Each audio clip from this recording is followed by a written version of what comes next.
Today, new warning signs for President Trump and the Republican Party ahead of the midterms as a key voting bloc becomes more and more unhappy with the president. A new Reuters Ipsos poll showing a dramatic drop in support for Trump among rural voters. Farmers hit hard by rising gas prices, fertilizer shortages, and reduced exports, making their dissatisfaction known to the president and those on Capitol Hill. Lawmakers on both sides of the aisle remain hopeful about their respective chances in November's midterms.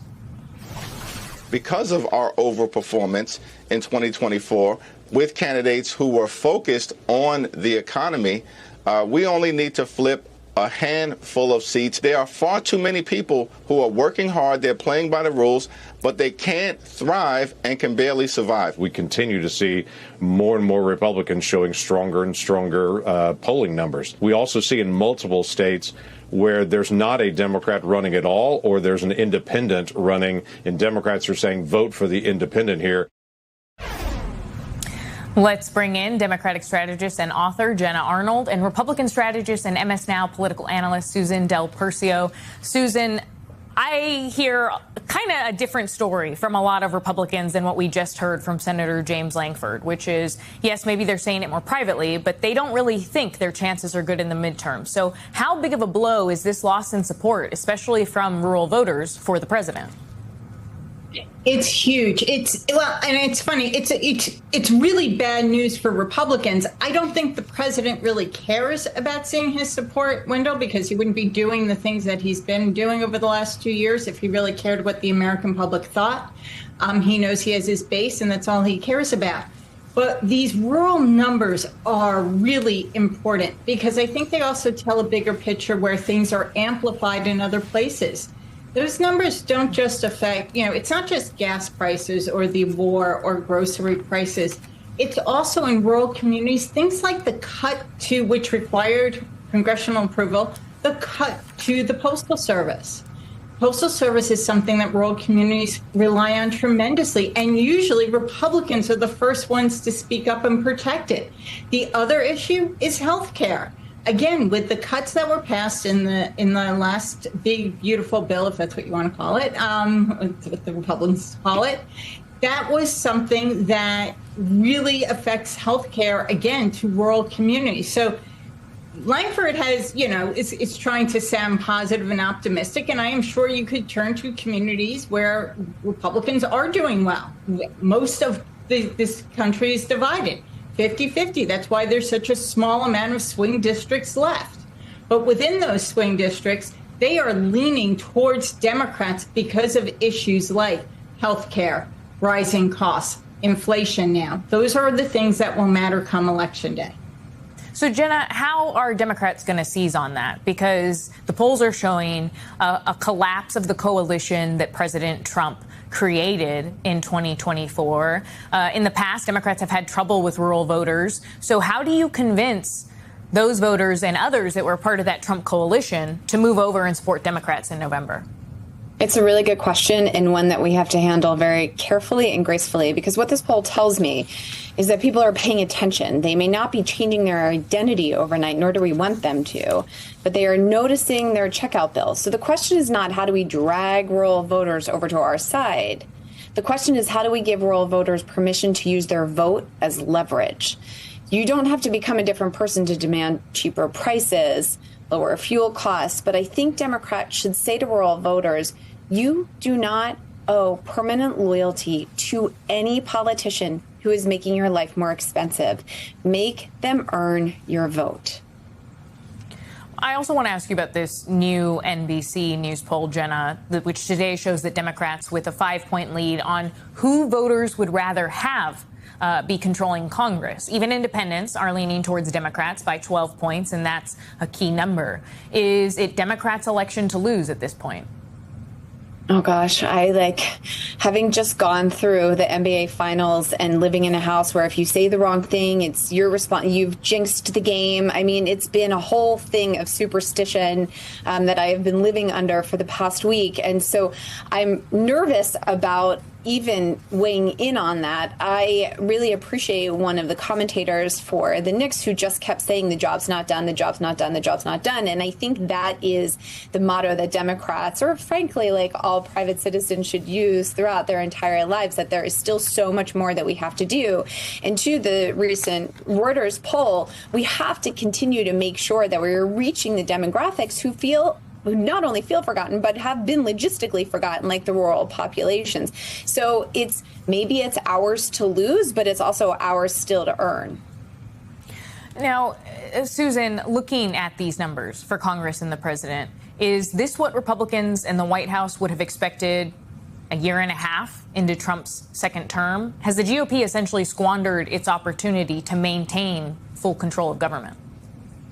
Well, I think there were those who would have said, yes, they were squandering their opportunities when they led with the tariffs.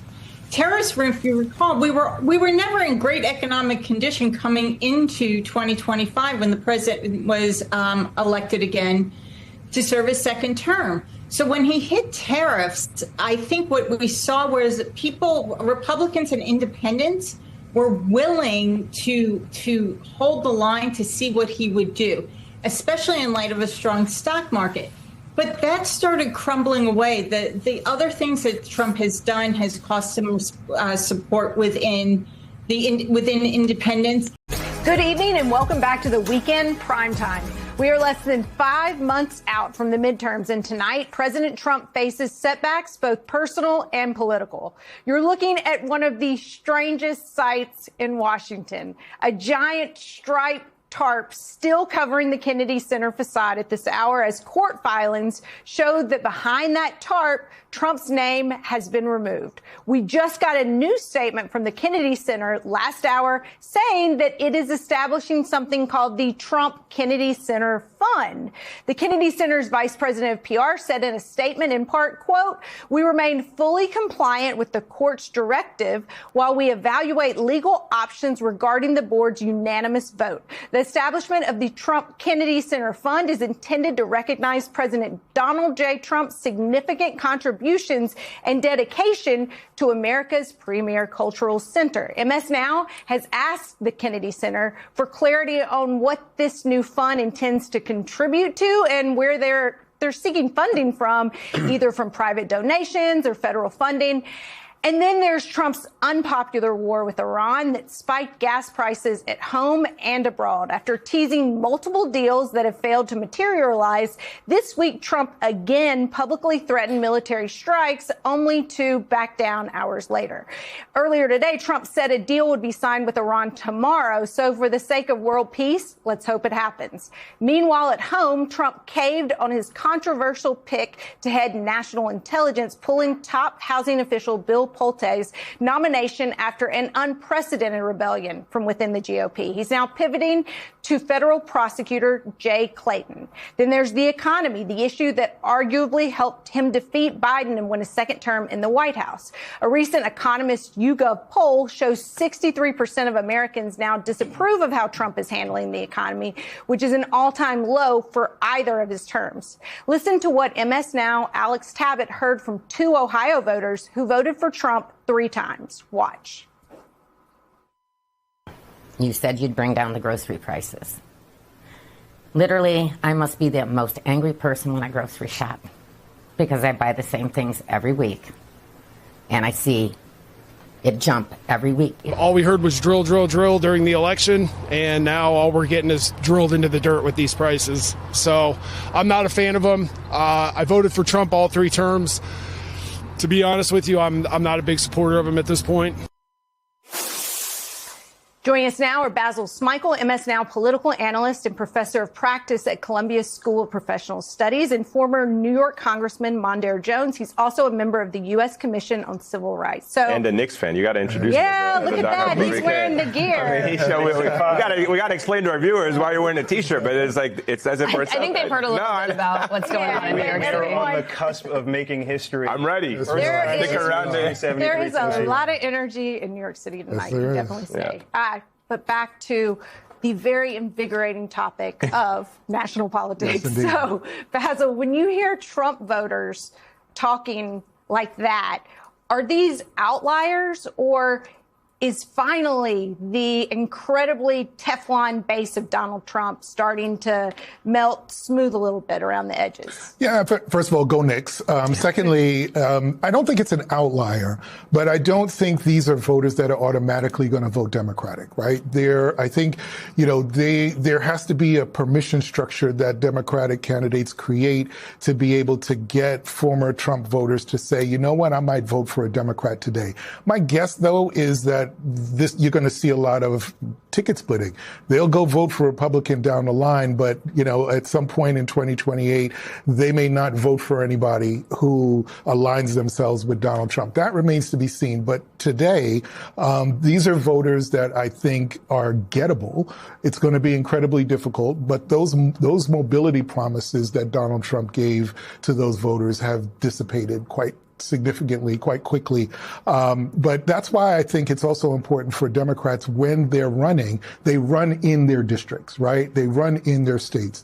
There has been a lot of talk around, Plattner in Maine, but there's Tallarico, there's Ossoff, there's right? There's Brown in Ohio, and the fact that Ohio that we're talking about Ohio is also a significant sign. So yeah, I don't think it's unique. I do think it's more widespread. The question is, can Democrats actually get those voters at the end of the day? I think you're also going to see Republicans, to a large extent, stay home. I mean, they're not going to be as energized and not going to be as motivated to come out to vote, on top of people who would be willing this cycle. Is that because Trump's not on the ballot, or is it because the situation in the country is not, very exciting for anyone to get mobilized? I think, is there somebody who could step in post-Trump and say, all right, I'm going to try to animate that? I think Trump is somewhat unique in the history of this country, but it is also the case, I think, that both of the things you mentioned are true. I think there are certainly going to be people who are willing. Texas Republicans thought this Senate race would be a formality.